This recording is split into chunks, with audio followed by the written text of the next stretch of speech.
Assalamualaikum warahmatullahi wabarakatuh.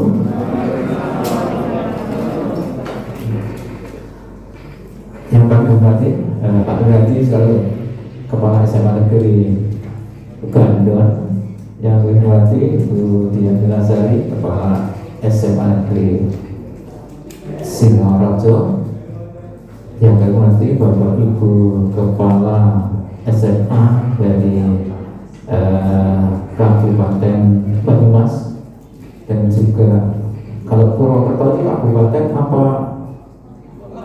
kota ya, dari kota Purwokerto, dan juga Bapak Ibu Waka ya, yang ikut Waka gitu, Bapak Ibu ada Ibu ya, Bapak Ibu Waka, Bapak Guru, dan semua hadirin yang dirahmati Allah. Pertama-tama pada kita mengucapkan puji syukur kepada Allah SWT yang telah berkenan melimpahkan perkara dayanya sehingga pagi ini kita bisa berkumpul belajar bersama untuk pelaksanaan sekolah penggerak ini dalam keadaan yang sehat walafiat. Bapak Ibu yang kami hormati, saya buka dengan bagian ya. Semangat pagi, itu Bapak Ibu kan ini ya. Semangat pagi, yes. Itu kalau kebiasaan di SMA Kabupaten Kendal seperti itu. Ya. Semangat pagi, Bapak Ibu, pagi, yes. Ya, kita mulai. Semangat pagi, yes. Terima kasih. Bapak Ibu yang kami hormati, tadi sudah dijelaskan teknis sekali dari Pak Nurhadi, dan alhamdulillah Pak Nurhadi ini memang selain kepala SMA Gandon ini, tetapi beliau betul-betul andalan dari SMA Kabupaten Kendal, dan juga memang beliau ini adalah dari timnya dari direktorat. Jadi Bapak Ibu tidak salah kalau belajar atau bisa bertemu dengan Pak Nurhadi dan teman-teman.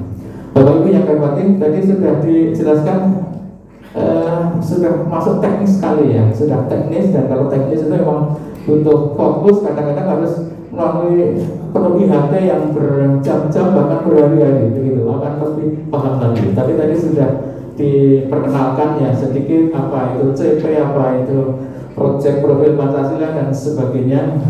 Nah ini kalau saya yang dari Bujar, saya perkenalkan ya, saya ini dari Kepala SMA Bujar, tapi juga belum lama di SMA Negeri Bujar itu 2 tahun. Nah Pak Nurhadi itu dulu guru SMA Negeri 1 Bujar, yang sekarang menjadi Kepala SMA Negeri 1 Pekanbaru. Jadi saya akan menyampaikan yang umum-umum saja ya, umum-umum yang saya laksanakan di SMA Negeri 1 Bujar. Ya barangkali untuk persiapan ya. Ini kan Bapak Ibu sudah ada yang sekolah penggerak, ada yang baru persiapan, begitu ya? Oh baru, berarti baru persiapan semua ya? Iya, ya. Tidak apa, semangat Bapak Ibu. Iya. Kami lanjutkan deh. Jadi ini kalau SMA Bujar dan SMA Pegadun Singaraja itu ada dasarnya. Dulu memang ada SK penetapan sekolah-sekolah yang masuk di angkatan pertama, maksudnya penggerak itu ada keputusan diktirnya, dicek dari PAUD, pendidikan dasar, pendidikan menengah ini nomornya 665 C, HK, 00 dan sebagainya. Ini dasarnya. Yang langsung saja, cepat saja. Kemudian tentu yang kita laksanakan, kalau kita sudah ya mau melaksanakan itu harus ada satu persiapan dulu ya, persiapan, kemudian pelaksanaan, evaluasi, dan nanti akan refleksi. Ini yang dilakukan di SMA Negeri 1 Bujar. Nah, tapi saya yakin ini sama, nanti Bapak Ibu juga harus melakukan seperti ini ya. Persiapannya apa? Kalau dari kami sendiri itu yang pertama penguatan komitmen ya. Jadi sekolah itu harus punya komit dulu bahwa kita mau melaksanakan sekolah penggerak, karena dalam sekolah penggerak itu banyak hal-hal yang baru, banyak hal-hal yang berubah, banyak hal-hal yang rasanya seperti kok belum pasti ya, tetapi nanti tetap harus berjalan. Tetapi kalau ini sudah tahun kedua, nanti saya yakin sudah untuk regulasi sudah makin stabil ya, makin stabil. Karena yang pertama itu kemarin juga regulasi ada yang sempat berubah. Nah, komitmen dulu seluruh sekolah, baik guru, karyawan, kepala sekolah, orang tua, siswa dan komite sekolah itu harus sepakat berkomitmen untuk melaksanakan sekolah penggerak. Dan alhamdulillah saya kira Bapak Ibu yang hadir di sini sudah punya komitmen yang kuat untuk itu. Kemudian berikutnya mencermati regulasi ya. Regulasi itu memang banyak sekali ya. Regulasi banyak yang harus kita pelajari, dan itu sekarang sudah beredar di mana-mana, di YouTube atau di direktorat itu banyak sekali. Paling tidak pencegahan nanti harus membaca Kemendikbudristek ya nomor 162 M 2021 tanggal 5 itu tentang program sekolah penggerak. Di situ sudah jelas sekali mulai dari tujuannya, nanti bagaimana pelaksanaannya, secara kerangkanya ada di situ.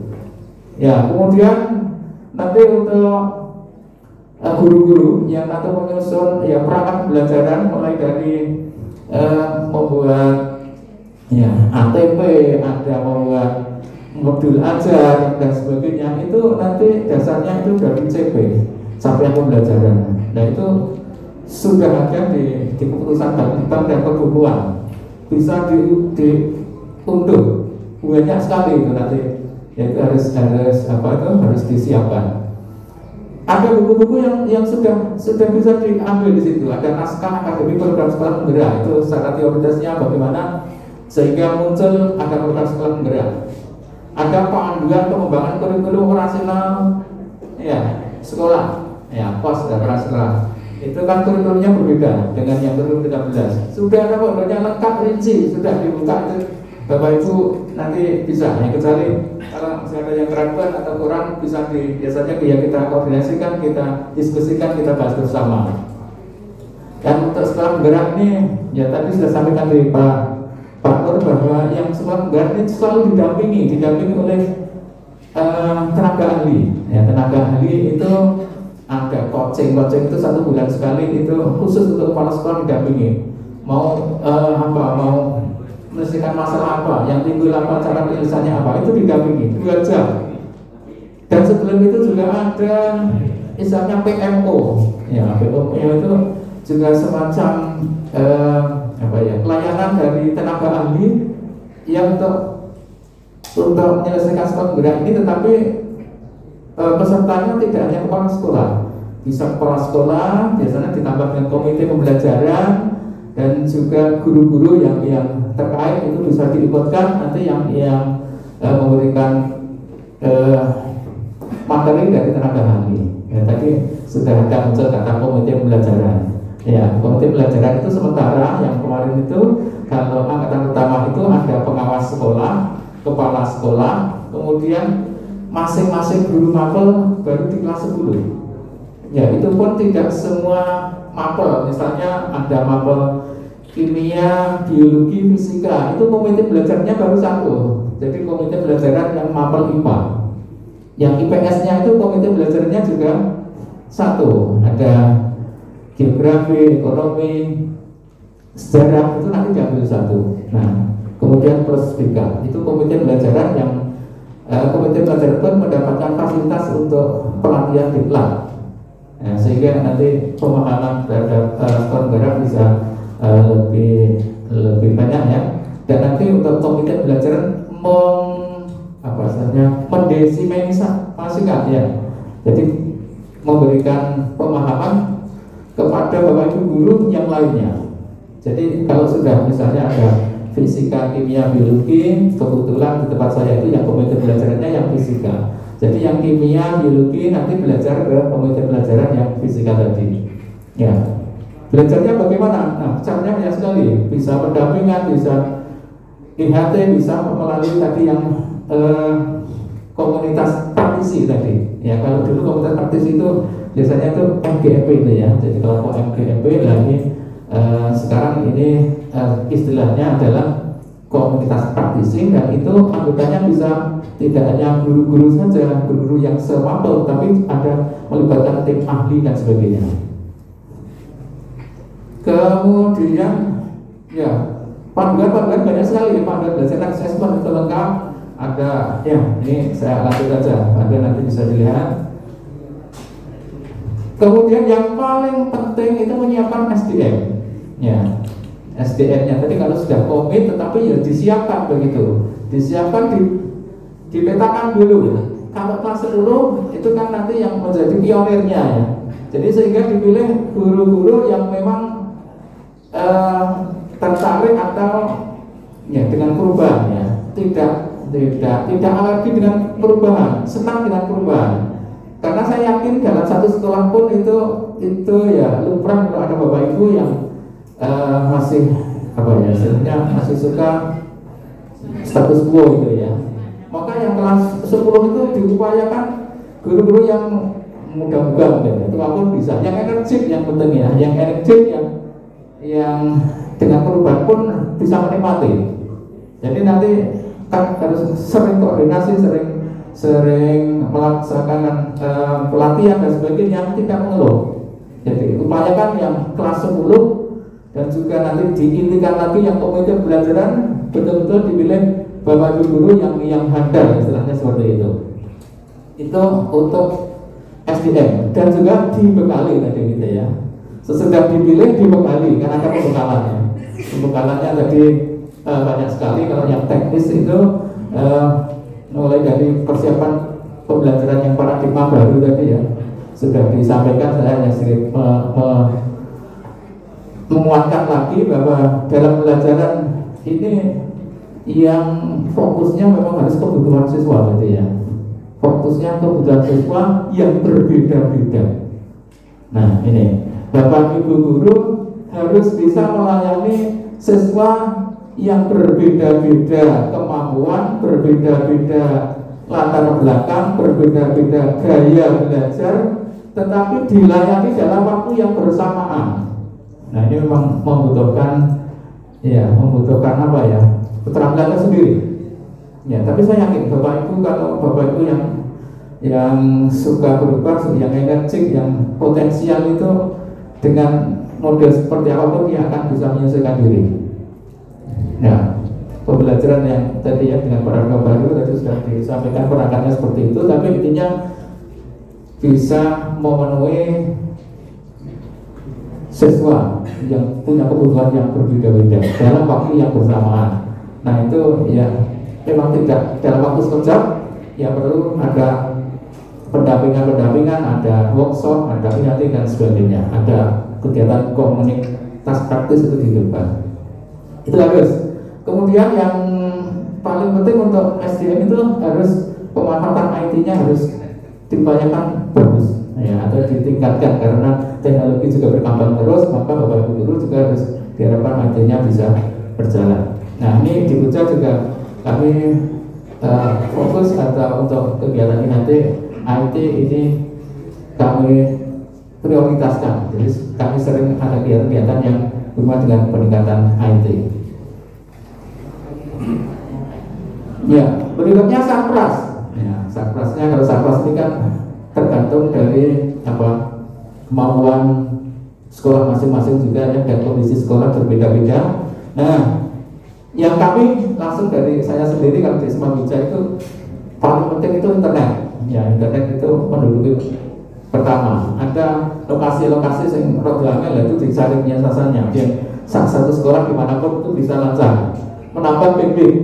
Ya, harapannya bandwidthnya bisa bertambah. Ini kami juga sudah memproses bandwidth kami itu untuk downloadnya itu 300 Mbps ya.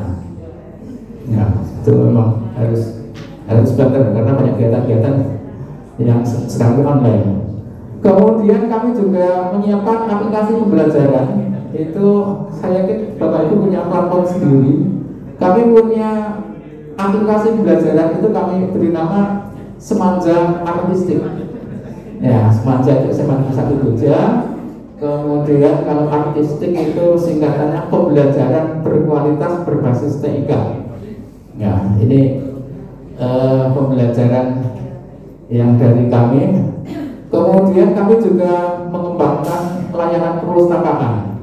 karena sekolah kembaran itu siswa butuh sumber belajar yang bermacam-macam ya, bermacam-macam. Nah, kami pun perpustakaan kita ini juga kami kembangkan, kami tingkatkan pelayanannya. Kami yang dulu buku-bukunya hanya print out, nah sekarang kami sudah punya aplikasi yang namanya iGraha Widya. Itu buku-buku bisa diakses oleh siswa melalui HP, melalui ya laptop, itu sudah bisa. Ya walaupun jumlahnya memang baru terbatas, tetapi untuk buku-buku bisa langsung diakses melalui aplikasi iGraha Widya. Itu di sekolah kami, dan alhamdulillah pengembangan perpustakaan kita kembangkan terus, termasuk kita tambah koleksinya. Baru kemarin kami mendapatkan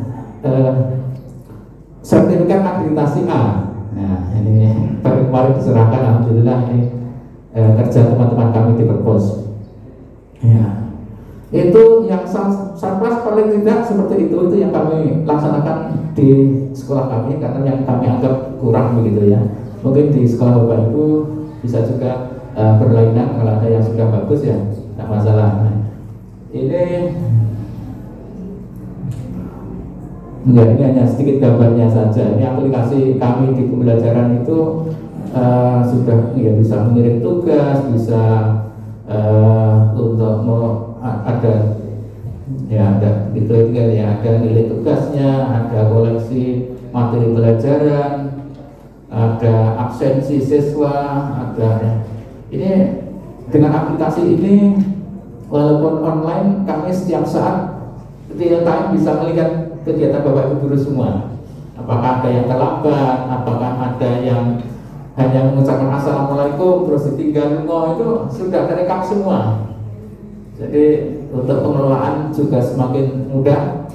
Ya, walaupun sebaik-baiknya teknologi, memang yang lebih tepat itu kalau bisa memang PTM ya. Harapan kami juga seperti itu.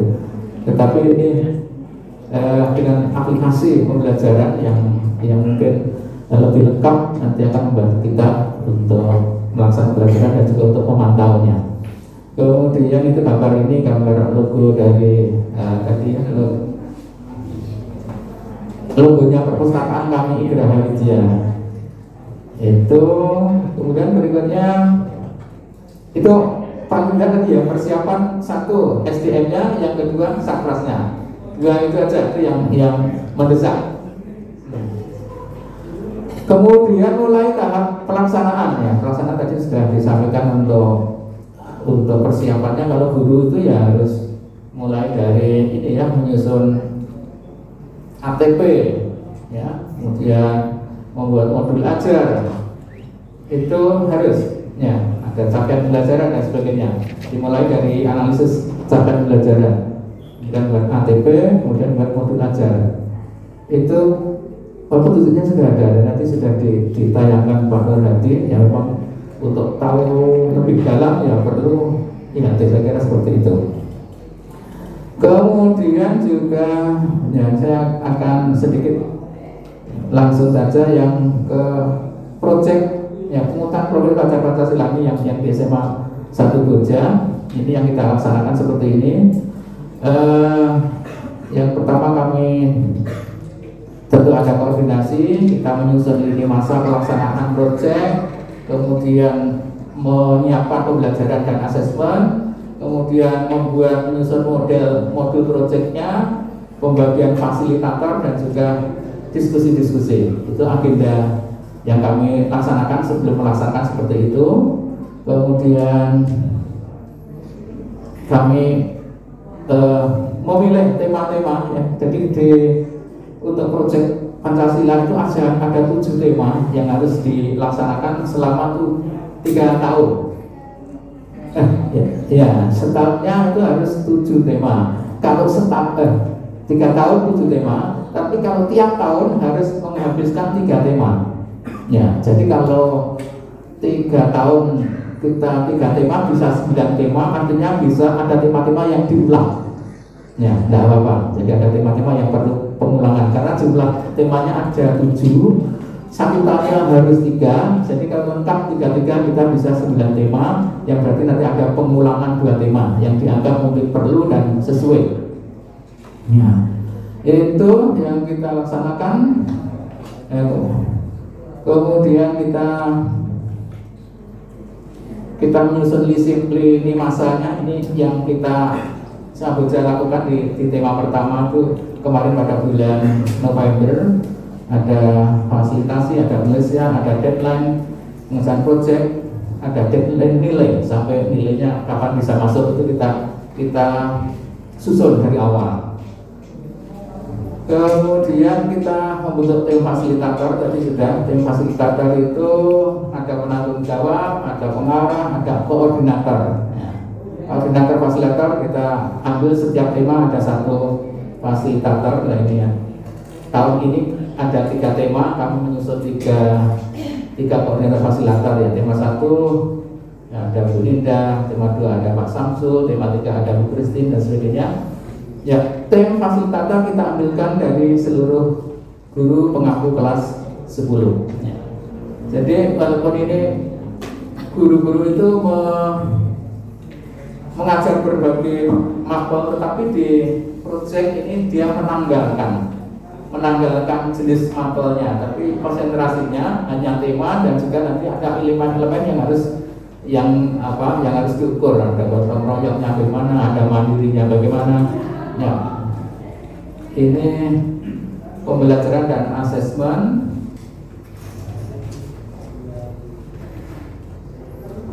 Ya, ini misalnya ya, yang kami ini proyek pengetahuan bahasa besar tema 1, temanya bangunlah jiwa raganya, subtemanya pencegahan perundungan di dunia maya.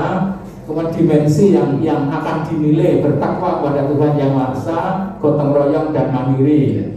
Ya, elemen yang lebih kecil lagi akhlak pribadi, akhlak kepada manusia, kepedulian, regulasi diri, pemahaman diri dan situasi. Ini bisa dikembangkan dari buku panduan yang ada. Kemudian pembelajaran dan asesmen juga kita susun. Yang pertama tadi ada diagnostik ya, diagnostik tes dulu, ada fasilitasi, ada formatif dan ada sumatif. Itu langkah-langkah pembelajaran yang sebelumnya itu juga dikembangkan. Kalau di 2013 itu pun sebenarnya diagnostik juga sudah ada, tapi belum ditonjolkan. Sekarang diagnostik itu menjadi penentu bagaimana untuk melaksanakan atau mengawali pembelajaran. Harus tahu dulu kemampuan siswanya seperti apa. Nah, dan ini berbeda-beda nih. Yang tugas dulu memang cukup cukup banyak, bebannya ya tinggi terus terang. Kalau di awal ya kelihatannya tinggi, tapi kan kalau sudah terbiasa nanti ya saya kira tidak masalah. Kemudian pilihan proyek tadi, pilihan proyek. Jadi proyek itu nanti akhir dari penguatan proyek itu dia akan mengumpulkan hasilnya. Itu banyak pilihannya. Ini contohnya bisa mengumpulkan poster, bisa cerpen, bisa video kampanye, bisa drama, bisa membuat puisi, ya, dan sebagainya.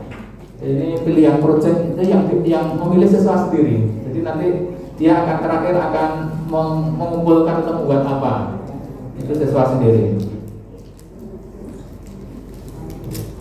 Kemudian kegiatan hariannya kami susun, asesmennya kita susun.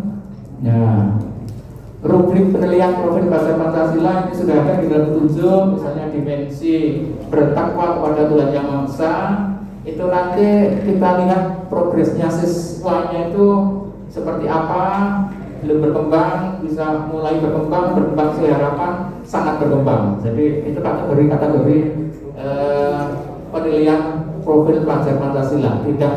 Tidak dinilai dengan A, B, C, D atau nilainya 190, tapi tidak, nilainya itu siswa ini untuk dimensi bertakwa kepada Tuhan Yang Maha Esa itu belum berkembang, itu nilai yang paling rendah. Nilai yang paling tinggi sangat berkembang. Itu sudah ada penjelasannya. Kemudian modul project juga harus disiapkan oleh para fasilitator. Ini hanya contoh saja, kenali perundungan dunia maya. Ada persiapan, ya, dan ada topiknya seperti apa, bisa di share aja. Ini kegiatan-kegiatannya, ya. Ada topik juga, ya. Ada mungkin membuat mind map, ya bisa aja ya, peta konsep, ya bervariasi, ya. Jadi topik-topiknya yang kita kembangkan sendiri. Ya, misalnya ini topik 3 di hari Rabu tanggal 7 November, dimensi gotong royong. Persiapannya fasilitator men-setting jadwal di semanja artistik, ya, karena saat itu harus PJJ, ya, fasilitator menyiapkan tautan double page, ya. Tapi kalau PTM ya nanti rencananya beda lagi. Ya, kemudian ini yang lebih rinci, langsung saja kita lihat assessment. Kita lihat langsung hasilnya. Nah, ada kartu motivasi. Nah, ini contoh-contoh hasilnya. Ada yang buat membuat poster hentikan perundungan. Ada yang bullying, ini membuat puisi, ini tapi tidak jelas puisi. Ada yang buat cerpen dan sebagainya.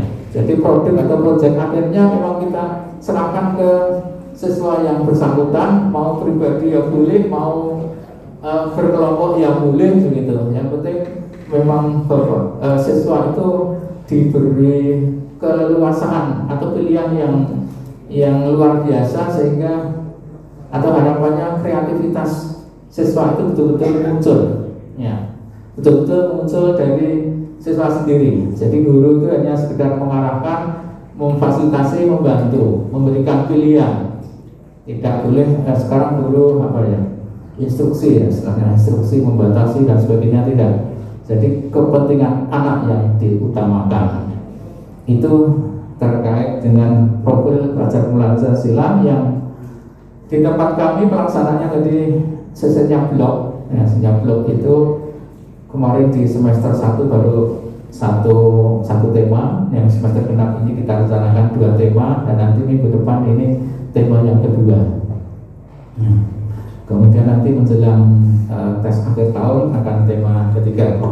Ada yang modelnya blok, tapi ada yang modelnya tiap hari Jumat misalnya, begitu, atau gantian. Minggu keberapa itu kadang Senin, kadang kalau tiap hari Jumat nanti jadwal yang lain kan repot juga. Ya, kecuali bisa diatur jadwalnya, ya. Yaitu sekolah diberi keleluasaan penuh untuk menjadwalkan, mau blok, mau sesudah sekolah, ya monggo. Itu terkait dengan profil penguatan profil pelajar Pancasila yang di Wija, yang mudah-mudahan bisa bermanfaat. Nah, ini karena untuk mengukur 1 tahun ini kan belum ada 1 tahun, siswanya prestasinya seperti apa kan masih sulit, ya, masih sulit. Yang penting berjalan dulu, nanti mungkin kelihatan agak di belakangan, di lanjutan atau di kelas berikutnya, atau sudah lulus, itu akan kelihatan sekali karakter siswa, karakter bertakwa, karakter gotong royong, karakter kreatif, ya nanti. Tapi kalau begitu pembelajaran langsung kelihatan, ya belum bisa jelas banget, belum, hanya arahannya seperti itu. Itu mungkin yang banyak dari saya. Kemudian untuk kegiatan sekolah, karena kelas 10 yang baru sekolah penggerak, kelas 11, 12 juga programnya kurikulum 13 masih berjalan seperti biasa. Ada sedikit untuk menghibur, kami tampilkan menghibur informasi saja. Untuk lomba-lomba juga kami masih berjalan, kegiatan ekstrakurikuler. Ya, kebetulan tadi malam anak-anak kami ikuti lomba ini Youth National Science Fair di Udinus. Itu alhamdulillah yang tingkat nasional itu yang YNSF, Youth National Science Fair, dapat medali emas. Yang Science Fair atau yang Youth International dapat medali perunggu. Nah, ini, dan grupnya alhamdulillah saya sudah menyertakan yang kelas 10. Ya, ada satu grup, ada kelas 12, ada kelas 10-nya, ada kelas 11, ada kelas 10. Jadi kelas 10 yang sekolah penggerak ini sudah belajar juga dengan kelas yang lain, yang kelas di atasnya. Ini tuh Ya, ada kegiatan-kegiatan lain. Ya, alhamdulillah di Kuja ini punya keunggulan juga di budaya. Kami punya keroncong ya, punya grup keroncong siswa itu cewek semua. Ini kemarin terakhir tampil di aula Dinas Pendidikan Provinsi Jawa Tengah. Ya, alhamdulillah kita apresiasi. Pernah mengikuti lomba, tapi baru juara harapan, tapi tingkatnya nasional. Kemudian ini yang terakhir prestasi juga ini Buja ini fokus di kegiatan lomba duta gender. Ini 3 tahun berturut-turut di kabupaten sudah juara 1. Nah yang terakhir ini ada progres di Jawa Tengah juara 3. Jadi sudah alhamdulillah kami saja di tahun ini. Ini sekedar untuk memberikan semangat Bapak Ibu ya. Ya, kemudian untuk olahraga juga ada kejuaraan, dan yang lebih menarik kami memang mendukung Bapak Ibu guru itu untuk mengikuti lomba. Tidak hanya siswa tapi Bapak Ibu guru itu harus ikut lomba. Ini yang kelihatan ini Pak, kami punya tenaga bagus sekali Pak Fendi, ini juara membuat aplikasi juara nasional dari Kemdikbudristek ya baru saja. Kemudian ini kemarin penyerahan akreditasi perpustakaan. Ini juga guru bahasa Jawa ini lomba menang di lomba guru inovatif. Ya harapan kami baik siswa dan guru semua bergerak semua. Harapannya seperti itu sehingga betul-betul tercuk untuk sekolah penggerak sesuai yang diharapkan. Itu saja yang bisa kami sampaikan. Mungkin nanti masih ada waktu bisa tanya jawab. Kurang lebihnya kami mohon maaf. Wassalamualaikum warahmatullahi wabarakatuh. Terima kasih Pak Budi.